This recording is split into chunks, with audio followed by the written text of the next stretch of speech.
Welcome back to the channel. Due to the long absence of ghost stories, I've decided to make another video of some true creepy encounters from those of another dimension. And for those of you who were drawn to the channel for Aussie cryptids, there's some good news. I'm working on another video, so if you have anything you'd like me to cover, suggest it in the comments below. Now to the video.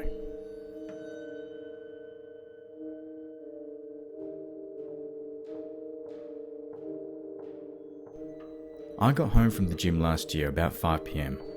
I was alone in the house that I shared with two other males.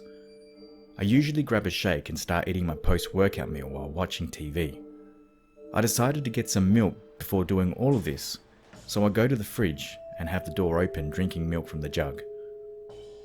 The room is dead silent with me just chugging away at the milk until from right behind me I hear the door open and the chuckle of a little girl. I immediately spun around to the chuckle, but no one was there, and then a split second later I heard a ball start bouncing down the hallway. I instantly froze, knowing no one was home. I slowly shut the fridge door and I started investigating the house.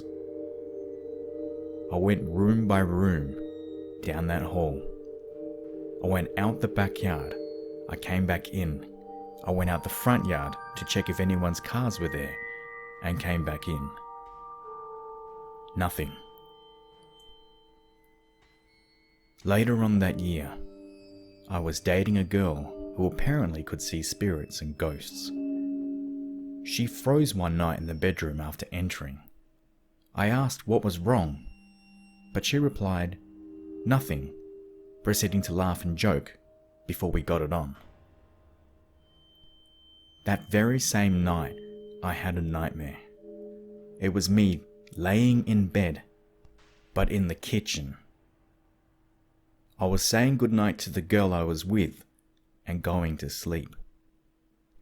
And in this nightmare, I wake up to being choked. After being choked and not being able to speak, I began to shout without sound coming out of my mouth. Something was pulling me upwards above the bed in the kitchen before dropping me from the ceiling. I woke up in real life to being dropped on my bed from at least a meter, gasping for air. The girl I was with freaked out on me and just held me until I stopped freaking out. She had a shower in the morning, then decided to tell me what she saw the previous night. A little girl around 6 years old with black hair and red bow ties in her pigtails was carrying a ball and wanting to play.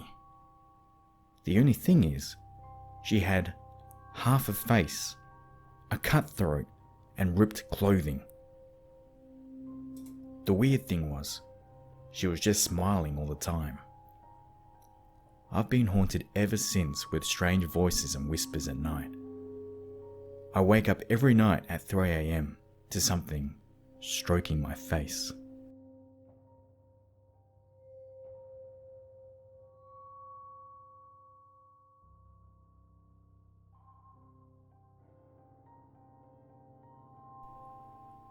I was visiting my family and staying in a hotel with my boyfriend, now husband. The first night there, we went to bed, and I remember waking up in the middle of the night, facing the window. On the window, there were no curtains.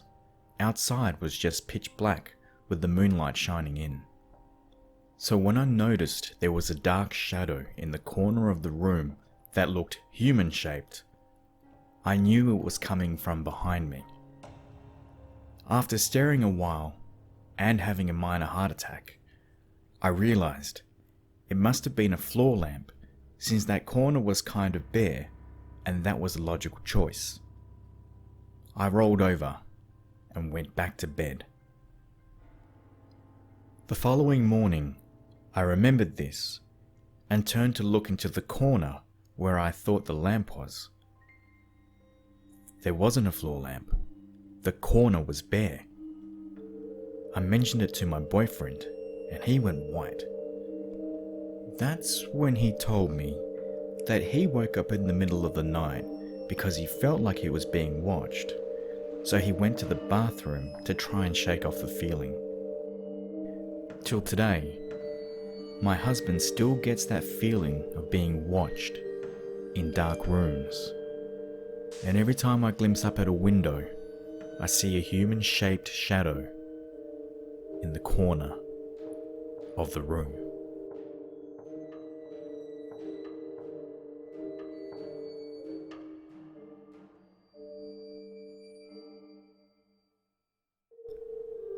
My husband and I stayed at a 19th century hotel in Santa Fe, New Mexico. Back then, I didn't believe in the paranormal because nothing had ever happened to me or anyone I knew. The room we stayed in had this beautiful decorative wooden chair that had a slanted seat. It slanted to the back of the chair, and I took note of this because I wound up putting my computer bag on this chair. I also hung a nice new dress on the back of that chair. So we went out sightseeing around Santa Fe, and when we came back, my dress was on the floor. Before we left, we had put a do not disturb sign on the door, and the room was otherwise untouched, so we quickly dismissed the idea of housekeeping touching anything, and concluded that the dress must have just slipped off the smooth wooden finish. Later that night, my husband and I were laying in bed in the dark talking, almost falling asleep, when we suddenly hear a loud slam. It was so loud that we shot awake and rushed to turn on one of the lights. There, on the other side of the room, a good 10 or 15 feet from the chair, was my computer bag, and of course, my computer. It was like someone had thrown it all the way over there. There was just no other logical explanation for the computer bag to end up as far as it did from the chair. I was so terrified, but my husband just shrugged it off. I was pretty shaken after that, so I demanded we slept with at least one of the lamps on. I didn't even have the courage to check if my computer was okay until the next day. While I was checking it, my husband went downstairs to talk to one of the front staff and let them know about the laptop being tossed across the room. He just wanted to know if anyone else has reported anything like that, in case the chair or something in the room may not be right. Apparently, the man my husband was speaking to didn't even seem fazed. In fact, he replied asking, "Did you see the little girl?" Later, when we left Santa Fe, we found out, after lots of research, that Santa Fe is known to be pretty haunted, and it looks like a little girl haunted the room we happened to stay in.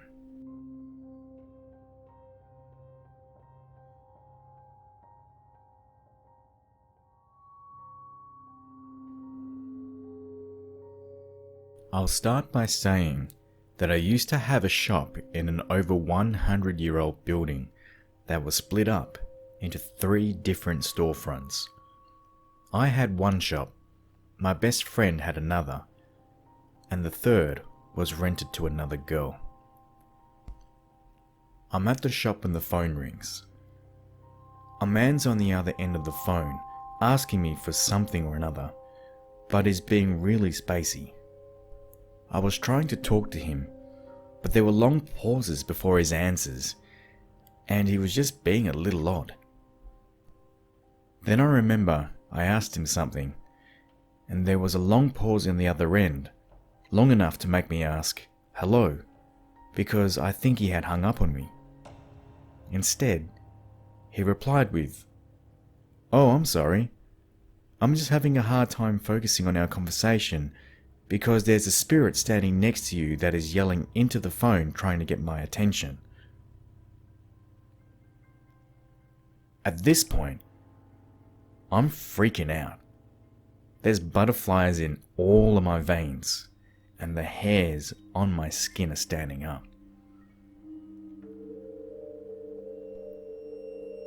But logic got the better of me, and I quickly realised this psychic was bullshit.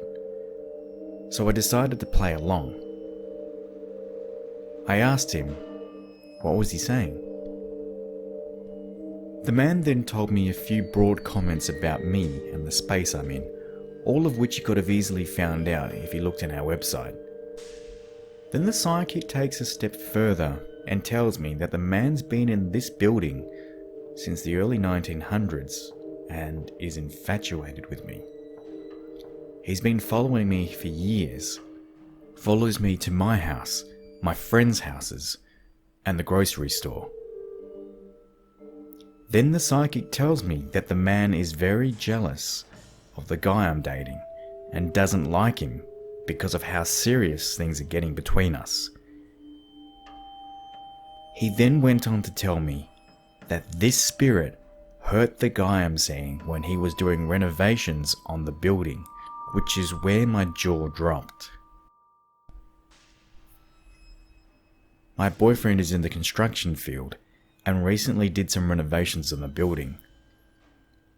He got injured somehow when something fell on him. But it's the next comment that really bothered me. The man on the phone told me that he was very glad that I had broken up with the army dude. He really hated him. Now, this was weird to me because I had dated that guy about 3 years prior before and had been restationed right after we broke up and had never set foot in the building, nor had I seen him since we broke up. At the time of the phone call, I had only had my shop in the building for about 6 months, so I couldn't figure out how the spirit would know about that. The man who called didn't actually want anything from me, he just had an inkling to call me. The fact that I'm haunted by a ghost doesn't really bother me, but if it means he can't be happy for me and who I date, then I take exception. But what really bugged me for the next 2 weeks was how this ghost knew about my past. And then it dawned on me.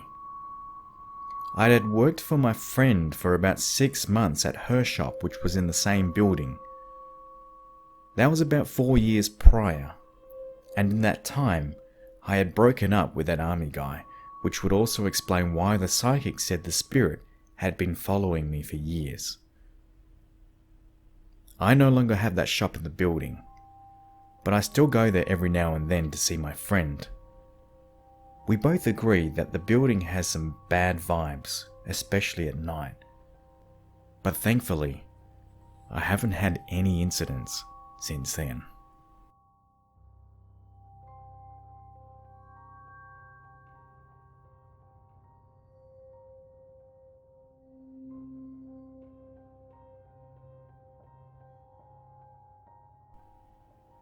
I was 19 at the time and deployed in Iraq. My unit worked with bombs, and honestly, I didn't know I would make it home intact. About halfway through my tour, the Red Cross notified my unit that my father was terminally ill. Within a week, I was on a plane back to the States. Now, my dad being ill was something I had grown used to. He was strong though, and I never expected to actually lose him. I lost my mother when I was 7, and my dad's lungs collapsed shortly before then. He needed oxygen and was wheelchair bound. Medication by the handfuls were needed every few hours. He gained weight from limited movement, developed diabetes, and had already beaten cancer once.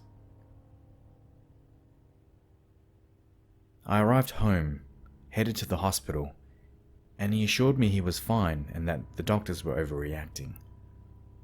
I visited him every day I was there, but he kept telling me he was fine and that all this would be cleared up by the time I was home for good. I reluctantly went back overseas. I called his hospital whenever I had a few minutes of free time and whenever I was near a call center. Our deployment finished, and he kept his promise. He came home from the hospital because he said he didn't want to die there. But he got worse, and he went back to hospital. The family all visited, and we knew he wasn't improving. And then one day I was at home and the phone rings. It's an unknown number, so I didn't answer. It went to the answering machine, and a very raspy voice mumbles, "Call the hospital. It's my dad." I grabbed the phone, but the caller had already hung up. So I called the hospital. They tell me my dad's been intubated for the past couple of hours, and he just started going into cardiac arrest. He's non-responsive, and we need to come and say our goodbyes. I argued that he just called me, but the lady on the phone told me that just wasn't possible. They'd been working on him for several hours now.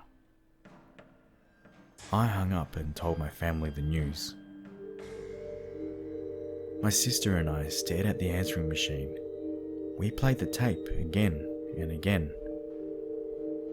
That was the last time I heard my father's voice.